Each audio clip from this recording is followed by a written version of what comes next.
भारत माता की जय जय जय जय जय शिवाजी, जय जय जय जय जय भवानी। आज इस विशाल सभा में मेरे साथ उपस्थित गजानन जी, रामराव बड़कुजे जी, श्री फूलाजी शिंदे जी, बाबाराव बांगर जी, दिवाकर माने जी, उज्ज्वलताई जी, पप्पू चौहान जी, हमारे सभी मंडल अध्यक्ष और जिनको जिताने की अपील करने के लिए मैं आया हूं, हमारे हिंगोली के उम्मीदवार श्रीमान तानाजी मुतकुटे जी। अरे तानाजी आगे आओ, आगे आओ। ये तानाजी मेरा दोस्त है भाई, ध्यान रखना, जरा जमकर वोटिंग करना। और हमारे माननीय संतोष बांगेर जी, संतोष जी आए हैं, आगे आओ, आगे आओ, आ रहे हैं। और आज इस विशाल सभा में उपस्थित प्यारे भाइयों, बहनों, माताओं और मेरे जिगर के टुकड़े जैसे युवा मित्रों, आप सभी को राम राम। सबसे पहले तो मैं हिंगोली की जनता का थोड़ा देरी से आया इसलिए क्षमा प्रार्थी हूं। आप सबको काफी समय से राह देखनी पड़ी है। मैं हिंगोली के देवता विठोबा और पवित्र औंढा नागनाथ ज्योतिर्लिंग को प्रणाम कर कर मेरी बात की शुरुआत करता हूं। भाइयों बहनों, आज गुरु नानक देव जी का जयंती है। आज विनोबा भावे जी का भी पुण्यतिथि है और आज आदिवासियों के महान स्वतंत्र सेनानी भगवान बिरसा मुंडा की 150वीं जयंती है। ये तीनों को मैं प्रणाम कर कर मेरी बात शुरू करना चाहता हूं। भैया, भाइयों बहनों, जब मैं आज हिंगोली आया हूं तब आने वाली 20 तारीख को आपको मतदान करना है, मगर मेरा आपसे निवेदन है कि एक एमएलए चुनने के लिए, सरकार बनाने के लिए मतदान नहीं करना है। भाइयों बहनों, आगामी चुनाव तय करने वाला है कि महाराष्ट्र छत्रपति शिवाजी महाराज और सावरकर के रास्ते पर चलेगा या औरंगजेब के रास्ते पर चलेगा, ये तय करना। हमारी महायुति ने कोई कंफ्यूजन के बगैर छत्रपति शिवाजी महाराज और वीर सावरकर का रास्ता चुना है। और ये गाड़ी जो है, ये औरंगजेब फैन क्लब है, औरंगजेब फैन क्लब तय कर देना किसको चुनना है। ये महाराष्ट्र की संस्कृति की रक्षा का चुनाव, ये शिवाजी महाराज के स्वप्नों को साकार करने का चुनाव है और महान बाला साहेब ठाकरे के सिद्धांतों पर चलने वाली सरकार चुनने का सवाल है। अभी अभी ये राहुल बाबा यहां घूम रहे हैं, जानते हो ना राहुल बाबा को भाई, जानते हो? अब ये सोनिया जी है, उन्होंने अब तक राहुल बाबा को लॉन्च करने के 20 प्रयास किए। कितने किए भाई? 20। और 20 बार ये प्लेन क्रैश कर गया। अब मैं सोनिया जी को कहना वाला हूं, सोनिया जी, ये 21वां प्रयास भी फेल जाने वाला है, राहुल बाबा का प्लेन क्रैश होने वाला। अभी अभी हरियाणा चुनाव के अंदर राहुल बाबा ने ताल ठोक कर कहा कि हम तो जीत चुके हैं। इतना अहंकार, लोकतंत्र में इतना अहंकार, और परिणाम देखिए, हरियाणा में कांग्रेस का सुपड़ा साफ हो गया और भाजपा की सरकार बनी। मैं आज कहने आया हूं महाराष्ट्र की जनता को, पूरा देश मोदी जी के साथ है। महाराष्ट्र की हर लाडली बहना एकनाथ शिंदे और देवेंद्र फडणवीस के साथ है। महाराष्ट्र का हर गरीब एनडीए के साथ है। आने वाले दिनों में महाराष्ट्र में महायुति की सरकार बनने वाली है, महायुति की सरकार। भाइयों बहनों, मुझे बताओ, ये कश्मीर जो है हमारा है या नहीं है? ऐसे नहीं भाई, ऐसी आवाज नहीं चलेगी, जोर से बोलो, कश्मीर तक आवाज जानी चाहिए। कश्मीर भारत का है या नहीं है? ये कांग्रेस पार्टी जिन्होंने 70 साल तक धारा 370 को संभाल कर रखा, मोदी जी ने पलक झपकते ही धारा 370 को समाप्त कर दिया, समाप्त। और अभी अभी ये राहुल बाबा की कांग्रेस पार्टी ने प्रस्ताव पारित किया है कश्मीर में कि हम धारा 370 वापिस लाएंगे। राहुल बाबा, मेरी कान खोलकर सुन लो मेरी बात को।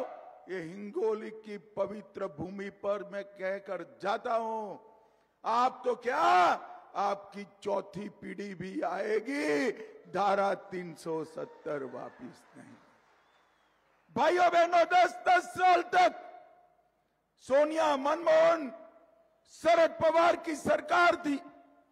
आए दिन बम धमाके होते थे और हमारे हजारों लोग मारे जाते थे, मगर सोनिया, मनमोहन के कान पर जू नहीं रहती थी। मोदी जी आए, फिर से पाकिस्तान ने हमला किया। उरी और पुलवामा में 10 ही दिन में सर्जिकल स्ट्राइक और एयर स्ट्राइक कर पाकिस्तान के घर में घुसकर आतंकवादियों का सफाया करने का काम नरेंद्र मोदी जी ने। ये अघाड़ी के सांसद सुप्रिया सुळे जी के नेतृत्व में वक्फ बोर्ड में हम जो सुधार लाना चाहते हैं, इसका विरोध करते हैं। अभी अभी कर्नाटक में कांग्रेस की सरकार है, गांव के गांव वक्फ बोर्ड ने नाम पर कर दिए 500, 300 साल पुराने मंदिर, किसानों की भूमि, गांव वालों के घर, पूरा गांव ही वक्फ की संपत्ति बन गया। मुझे बताओ हिंगोली वालों, ये वक्फ बोर्ड को बदलना चाहिए या नहीं बदलना चाहिए? अरे जोर से बोलो, बदलना चाहिए या नहीं बदलना चाहिए? ये कांग्रेस वाले विरोध करते हैं, मैं कहकर जाता हूं, शरद पवार एंड कंपनी जितना भी विरोध करे, हम वक्फ के कानून को बदल कर रहेंगे, बदल कर रहेंगे। भाइयों बहनों, ये हिंगोली विधानसभा में कितना काम हुआ है, इसकी डिटेल मैंने मंगाई, हमारे तानाजी ने मुझे भेजी। अब मैं सोच में पड़ गया कि सभा में बताऊं या न बताऊं, क्योंकि ये डिटेल मैंने बता दी और मेरे मत क्षेत्र में बात पहुंची तो मेरे यहां भी इतना सारा काम नहीं हुआ है जितना हमारे तानाजी ने किया है। लगभग 5,000 करोड़ रुपया एक विधानसभा में खर्चने का काम किया। 300 करोड़ से ग्रामीण सड़कों को कंक्रीट का बनाया। शहर के लिए 70 करोड़ से ड्रेनेज बनाए और 84 करोड़ से घर घर में नल से जल बनाया। महान छत्रपति की प्रतिमा बनाई, भगवान बाबा उद्यान बनाया और गोपीनाथ मुंडे शेतकरी भवन भी बनाने का काम हमारे विधायक महोदय ने किया है। इसके साथ साथ केंद्र सरकार से 3300 करोड़ का नेशनल हाईवे 361 पर लोहा वारंगा फाटा खंड 90% काम पूरा। 2400 करोड़ का 161 नेशनल हाईवे पर अकोला मेदासी वासिम पांगरे वारंगा फाटा खंड 4 लेन का काम पूरा। 1500 करोड़ किसान संपदा योजना से पैनगंगा प्रोजेक्ट 740 करोड़। पोता पीपल गांव फूटे लिफ्ट सिंचाई योजना 400 करोड़। 100 विद्यार्थियों की क्षमता वाली मेडिकल कॉलेज हिंगोली में बनाने का काम किया और 215 करोड़ से 8 मिलियन क्यूबिक वाटर स्टोरेज का काम किया। इसके अलावे 2 लाख किसानों को हर साल 12,000 रुपया और अब यूटी की सरकार बना दो, ये 12,000 का हम 15,000 किसानों को भेजेंगे। 1,71,000 घरों में जल जीवन मिशन का पानी पहुंचाया। लखपति दीदी 25,000 बनाए और 3,84,000 आयुष्मान योजना के कार्ड बनाए, जिससे 5 लाख तक का गरीबों का पूरा इलाज मुफ्त हो गया। और अब किसी भी आय ग्रुप के 70 साल से वरिष्ठ व्यक्ति है, वो सभी के लिए और 5 लाख रुपए का इलाज करा दिया जाएगा। मतलब 10 लाख। 19,000 घर बनाए, 1,57,000 शौचालय बनाए और हिंगोली जिले में इसके अलावे लाड़की बहन योजना 220 करोड़ बहनों को चेक भेजने का काम किया। और अब महायुति सरकार बना दो, ये चेक 2100 रुपये का आएगा, 2100 रुपये का आएगा। सोयाबीन और कपास के किसानों को 125 करोड़ रुपया वितरित करने का काम किया। भाइयों बहनों, ये जो कांग्रेस पार्टी है, उसके अध्यक्ष खड़गे जी ने बताया कि भाई वादा करो तो ऐसा करो जो पूरा हो। क्यों ऐसा बताया मालूम है आपको? कर्नाटक में वादे किए, पूरे नहीं हुए। हिमाचल में वादे किए, पूरे नहीं हुए। तेलंगाना में वादा किया, पूरा नहीं हुआ। और मोदी जी का वादा पत्थर पर लकीर होता है, पत्थर पर लकीर होता है। भाइयों बहनों, हमने तय किया है कि दिव्यांग, विधवा और वृद्धावस्था में 1500 रुपया पेंशन कर दिया जाएगा और महाराष्ट्र की इकोनॉमी को $1 ट्रिलियन का करेंगे। और भाइयों बहनों, यहां हल्दी बहुत होती है या नहीं होती है? भाइयों, हल्दी, मोदी जी ने हल्दी के एक्सपोर्ट दुनिया भर में जाए, इसके लिए एक बोर्ड बनाया है।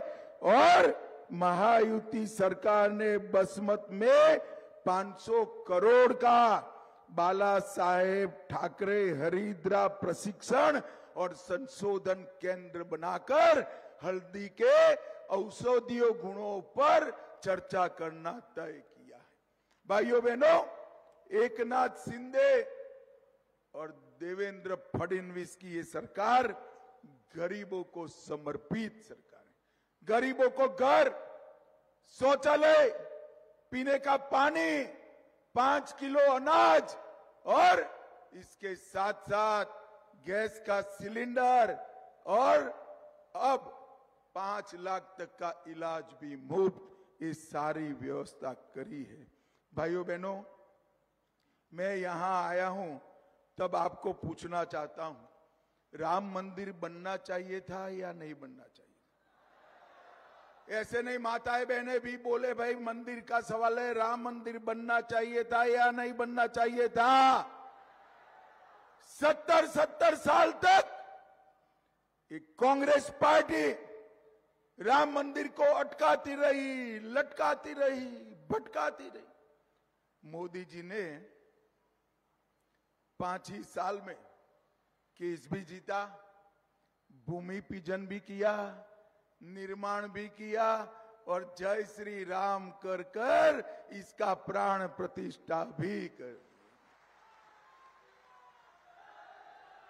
भाइयों बहनों, 550 साल के बाद, बाबर के मंदिर तोड़ने के बाद पहली बार रामलल्ला ने अपनी दीपावली भव्य मंदिर में मनाई है, भव्य मंदिर में मनाई।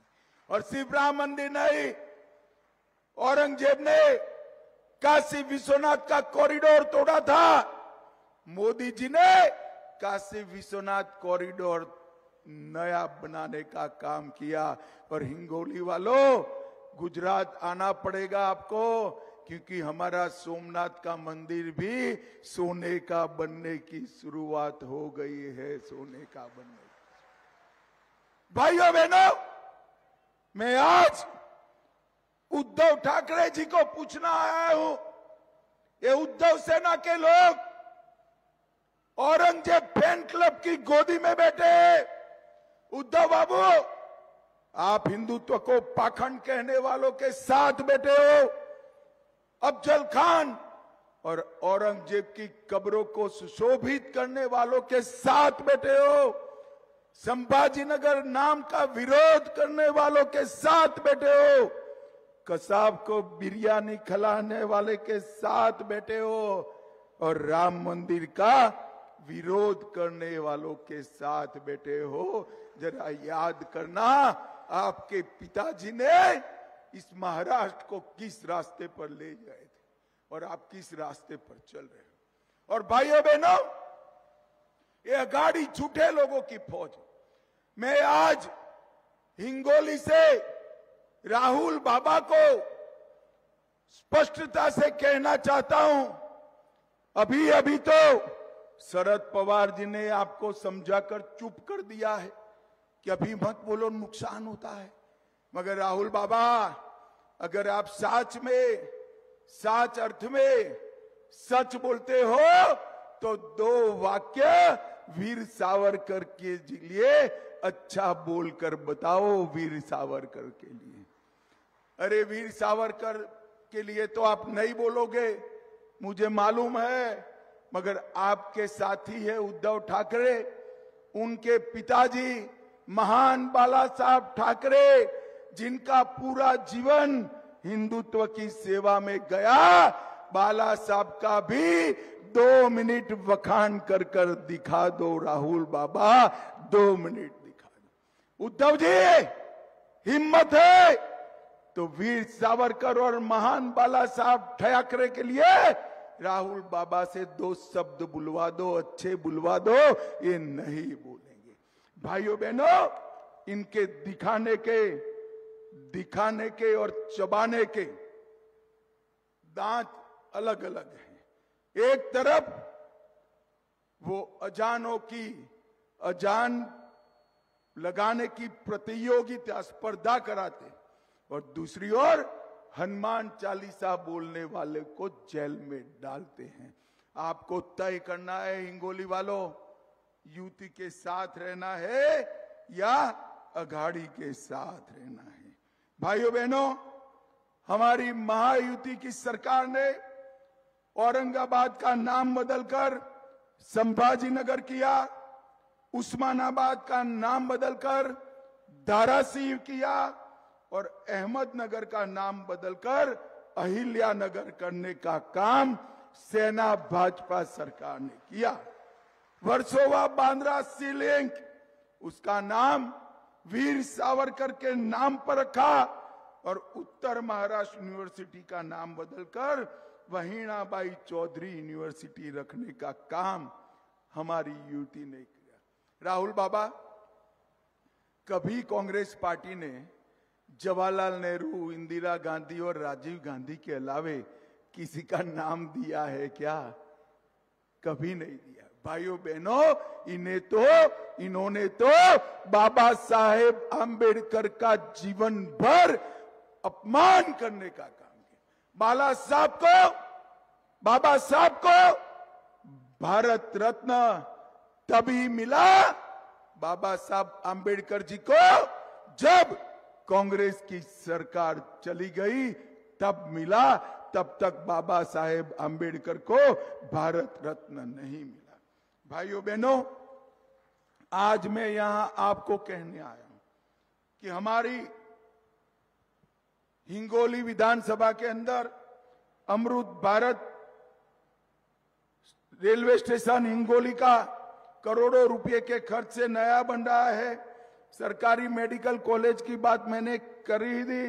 100 करोड़ रुपया हिंगोली शहर की पीने के पानी के लिए लाए हैं। नरसिंह नामदेव मंदिर का सौंदर्यीकरण हो रहा है और जलेश्वर झील को हमेशा के लिए हरा भरा रखने के लिए नाले के साथ जोड़ने का काम भी हम कर रहे हैं। भाइयों बहनों, मोदी जी ने इस देश को सुरक्षित किया। किसी की हिम्मत नहीं है अब आतंकवाद फैलाने की। हमारे महाराष्ट्र को नक्सलवाद से मुक्त करने का काम नरेंद्र मोदी जी ने किया और नरेंद्र मोदी जी ने देश को समृद्ध करने का काम भी किया है। भाइयों बहनों, ये सोनिया मनमोहन की सरकार भारत को 11वें नंबर का अर्थतंत्र छोड़कर गई थी। 11वें नंबर का 5 ही साल में मोदी जी ने इसको 5वें नंबर पर लाने का काम किया। 5वें नंबर पर। और हिंगोली वालों, क्या ताली बजाते हो? 5वें नंबर से संतुष्ट हो? नहीं होना चाहिए। 2027 में हमारा भारत दुनिया का 3रे नंबर का अर्थतंत्र बन जाएगा। 3रे। माताओं, भाइयों बहनों, मैं आज आपको करबद्ध विनंती कर आया हूं। हमारे तानाजी मुटकुटे जी, तानाजी आगे आइए, और हमारे संतोष जी आगे आइए। भाई थोड़ा लेट आए शिवसेना के हमारे प्रत्याशी, जोर से ताली बजाओ उनके लिए। ये दोनों को प्रचंड बहुमत से जिताना है। जिताओगे क्या? अरे जोर से बोलो, माताएं बहनें भी बोले। अरे सॉरी, लाडली बहना भी बोले, जिताओगे क्या? कमल और धनुष बाण पर बटन दबाओगे क्या? मोदी जी के हाथ मजबूत करोगे क्या? हमारी महायुति की सरकार बनाओगे क्या? तो मेरे साथ दोनों हाथ उठाइए दोनों हाथ, विजय के संकल्प की मुट्ठी बींचे और प्रचंड आवाज से बोलिए, जय श्री राम, जय जय श्री राम, जय जय जय जय जय शिवाजी, जय जय जय जय जय भवानी। भारत माता की, भारत माता की। वंदे वंदे। सभी का बहुत बहुत धन्यवाद, आभार, नमस्कार। धन्यवाद अमित भाई।